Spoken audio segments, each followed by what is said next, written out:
Bwana, mambo vipi? Leo nataka nikupitishe kwenye some of the tools ambazo ziko kwenye Gemini.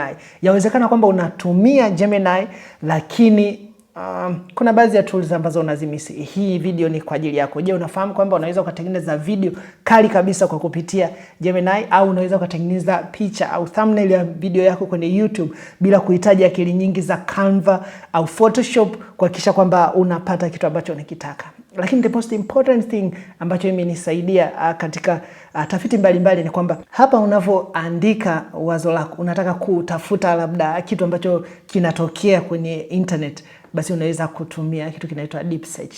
That I'll take a moment na kukuelezea. Lakini tunaanza na the idea behind ya Gemini.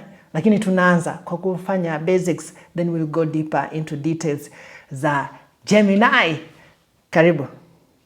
So ukishaingia kwenye Gemini, nenda pale kwenye gemini.google.com. Once you reach there, kuna vitu vingi ambavyo unaweza ukaanza kuvifanyia kazi. Na the most obvious thing ambacho unaweza kukifanya ni kwamba utaingia hapa na kuuliza kitu chochote kuhusiana na swali ambalo uko nalo. Let's say tunaweza tukauliza swali zuri kabisa ambalo let's say ninataka kuuliza kwamba ninataka kuanzisha biashara. Biashara gani ambayo inaweza nikaifanya labda nikiwepo niko Kinondoni, Dar es Salaam, kwa mazingira yaliyoko sasa. Nitaenda hapa na nitaomba kitu kizuri kwamba na uzuri pia kwenye Gemini ni kwamba tunaweza tukaandika kwa Kiingereza but tunaweza tukaandika kwa Kiswahili na inaleta majibu ambayo yana make sense hata kwa Kiswahili vizuri kabisa. So mimi hapa nitasema ninaomba msaada kufanya msaada wa kuanzisha biashara katika wilaya ya Kinondoni. Very nice, Kinondoni to be specific. Ninaweza kuipatia kitu kizuri. Hili ndilo swali langu ambalo nataka niulize. Lakini unapofanya prompt kwenye Gemini ni vizuri, au any generative AI ni vizuri ukaipatia persona. Na hapa ninaweza nikasema kuwa kama au act as a business analyst. Kwa hapa nitasema kuwa kama mchambuzi wa biashara.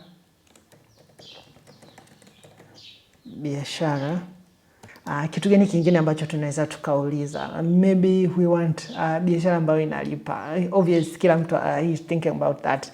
Okay, hakikisha biashara hiyo itakuwa inalipa vizuri. That's a very good point. Lakini kitu gani kingine ambacho ninataka kuuliza? Ndio, biashara inayolipa. Lakini vipi kuhusiana na mtaji wangu? Let's say nina mtaji wa milioni 10. Kwa sasa nina mtaji wa milioni ngapi? Milioni 10. Na ngoja tusikie majibu yake ambayo atakupatia. Nini kingine ambacho let's say tutataka kuanza kufikiria kuhusiana na? You can give as much as information as you want so that inaweza ika understand the context yako. Lakini baadaye unaweza ukauliza na ukaendelea ku drill down kuweza kupata vitu vingine ambavyo unavihitaji. With that, I think it's a good start. Nataka niulize hicho ambacho nimekiweka na tusikie Gemini atatushauri vipi. Once I press send, kila mtu anafahamu namna ya kufanya hivi, lakini tuone sasa feedback ambayo itatupa and how we can extend feedback ambayo ametupatia Gemini kwenda kwenye hatua ya mbele zaidi. Ipatie time kidogo, dakika 1-2, then itakuletea. Kama mchambuzi wa biashara, ninakupongeza kuwa na mtaji wa shilingi milioni 10. That's very nice. Ni kama tunajadiliana hapa namna ambavyo kitu kitafanyika. So huu ni mtaji mzuri sana wa kuanzia. Wilaya ya Kinondoni ni eneo la kimkakati lenye mchanganyiko wa biashara na makazi ya watu wenye kipato cha kati na cha juu. Hivyo nguvu ya manunuzi au purchasing power ni kubwa. Unaona, I'll not go through that, lakini hapa anatupatia mifano ya biashara ambazo zinaweza zikafanya vizuri katika wilaya ya Kinondoni. Anasema wakala wa mifumo ya kidigitali, B2B solutions that take Okay, I will not go into details, lakini unaweza ukapause ukasoma, lakini mifumo ya ushauri wa logistics. Okay, kitovu cha biashara, makampuni mengi ya usafirishaji, uondoshaji mizigo. Okay, that's very fine.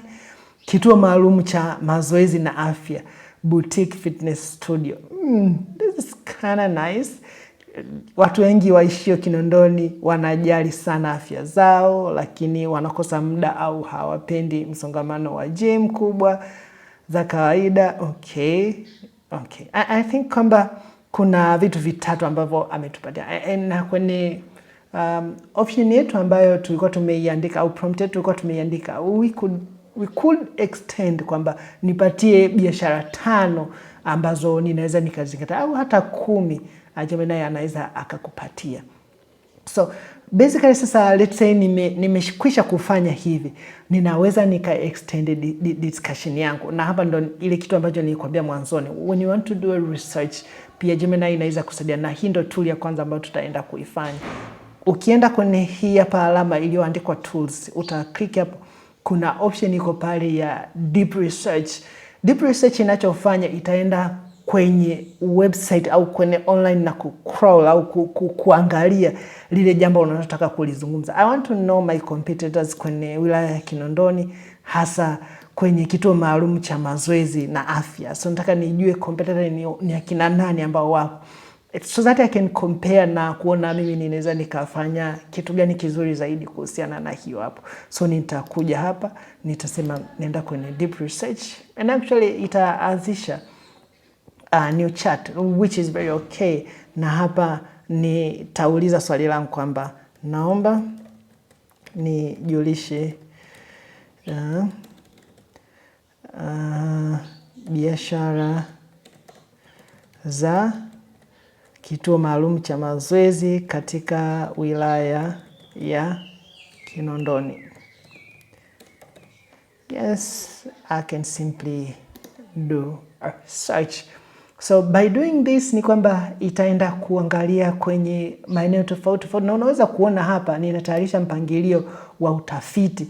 So pia AI inavyojaribu kutafakari haya, inakuwa inapita hatua mbalimbali ili kukuletea jibu, na unaweza kuona kwamba amepangilia utafiti wake na ananipatia strategy za kufanya utafiti wake. Anasema tafuta vituo maalum vya mazoezi, gyms, klabu za afya, vituo vya ustawi, tambua aina maalum za nani, biashara za maeneo mahususi. So ameleta mpango, baini saa za kazi za kila siku, chunguza ikiwa vituo vyote vya kipekee vinalenga ukarabati wa viungo na udhibiti wa magonjwa sugu. So hiki ndicho hundo mpango wake. Sasa hapa naambia utakuwa tayari baada ya dakika chache. Ninaweza nikamruhusu sasa anza utafiti kwa sababu nimekubali. But you can simply go to that plan, na unaweza ukaiedit hiyo plan kwamba aongeze vitu gani anapofanya tafiti yake. But I was okay na hiyo tafiti ambayo alikuwa ameifanya, then nimemruhusu. Sasa hapa anafanya uchambuzi, na unaweza kuona kwamba anatafiti ramani ya huduma za afya Kinondoni, uchambuzi wa huduma maalum, hatua za kifuatacho.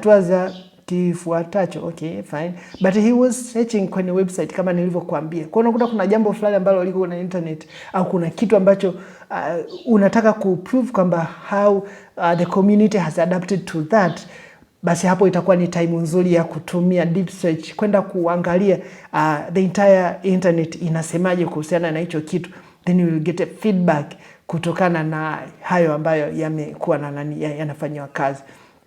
So uchambuzi wa vituo vya kisasa, tiba na usimamizi wa afya, uangalifu wa gharama na ubora, upekuzi wa kina wa huduma. So bado anaendelea kufanya tafiti. Within a couple of minutes atakuwa amemaliza na atatupatia feedback ama report kabisa ambayo italetwa kwetu ili tuweze kuamua kwamba how are we going to do about this, na ni vipi kuhusiana na changamoto. Na swali lingine la muhimu sana ambalo nitaenda kuuliza kwenye ile chat ya mwanzo, kuuliza kama if I had time, let me see what I can do, kwamba nataka nijue ni leseni gani au ni vitu gani ambavyo ninataka kuzingatia kuanzisha biashara hii hapa ya mazoezi. So it's very neat.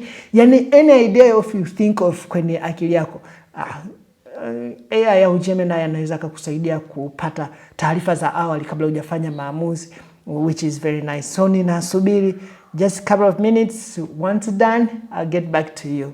Once doing that, I can simply go to the previous chart na kuangalia maybe ni tozo gani ambazo tunaweza tukazipitia, au gharama gani au nini ambacho kinatakiwa kufanya nianze biashara ya kituo cha maalum cha mazoezi na afya.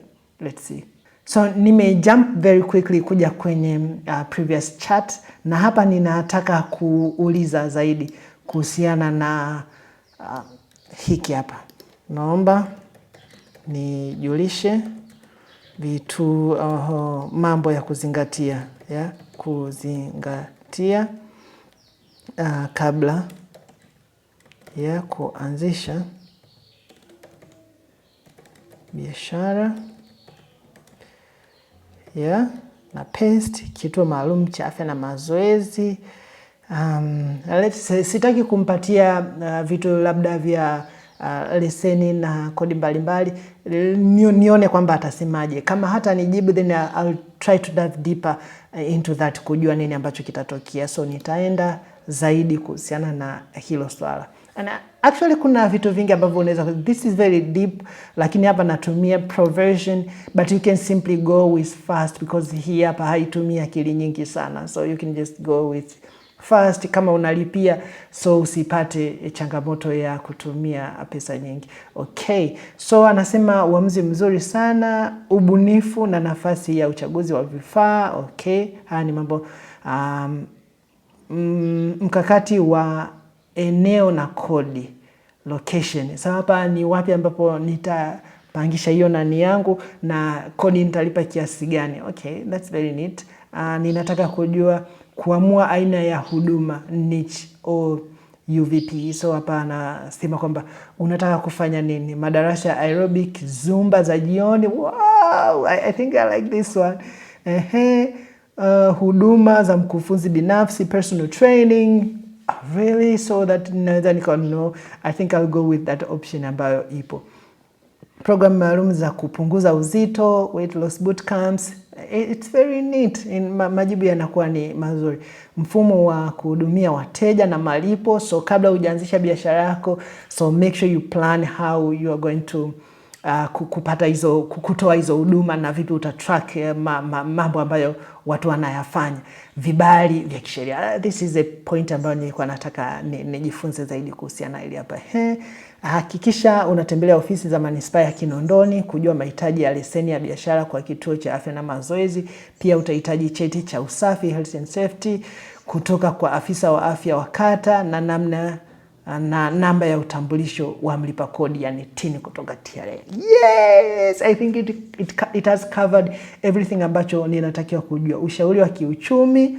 Kwa mtaji wa milioni 10, uwekezaji wako mkubwa unapaswa kuwa kwenye muonekano wa chumba, vioo, rangi, sakafu salama, vifaa vya msingi na masoko kwa maana ya marketing. I think I like this option.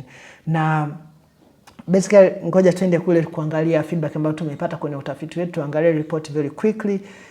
Come back. Yes, report imekwisha kuandaliwa. Na hii report unaweza let me see.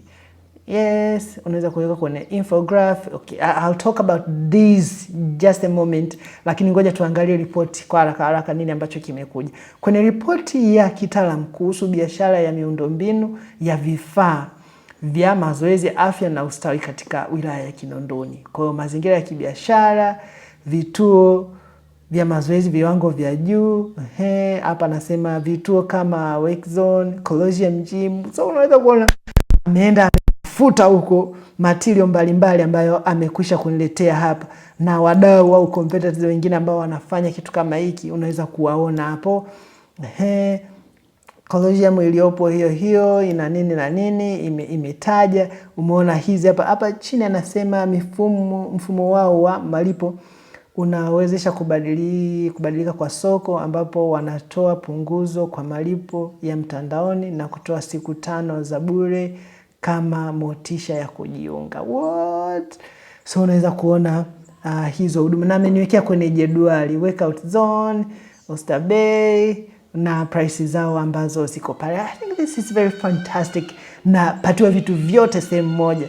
I'm running out of time, but yes, vituo vya CrossFit, mafunzo maalumu, membership ziko pale, naenda tu haraka. But if you are interested in this, make sure that unatumia Gemini kuhakikisha unapata hizo taarifa, unafanya deep search kwenye nani yako. I think kitu cha mwisho ambayo ninataka nionyeshe, export as doc, unaweza ukaichukua hiyo ukaiweka kwenye doc, lakini pia ninataka niiweke kwenye web, ningeweka, lakini ngoja niweke kwenye infographic so that niweze kuielewa mimi kwa haraka kuliko kwenda kwenye hizi content nyingi zaidi. So this is the power of AI, this is the power of Gemini, na ataniandikia hiyo report momentarily, na utaweza kuona hapo kitu ambacho kimekwisha kukamilika kwenye infographic. I'm running out of time, na jaribu kwenda faster so that uweze kubaki kwenye track na vitu ambavyo viko hapa. Let's wait in a couple of minutes na kuona report yetu ambayo imebadilishwa sasa kuwa kwenye infographics kutoka kwenye ile ambayo ilikuwa ni report yenye maneno mengi. And here we go. Yo, it took some time, lakini imekuja taarifa yetu ya infographics. Mwelekeo wa biashara ya kituo cha mazoezi Kinondoni, mwelekeo wa biashara kituo cha mazoezi Kinondoni. This is very nice. Let's see. Viashiria vikuu vya utendaji kazi KPIs. Wanachama hai 1245. Asilimia 12 imeongezeka mwaka huu. This is very nice.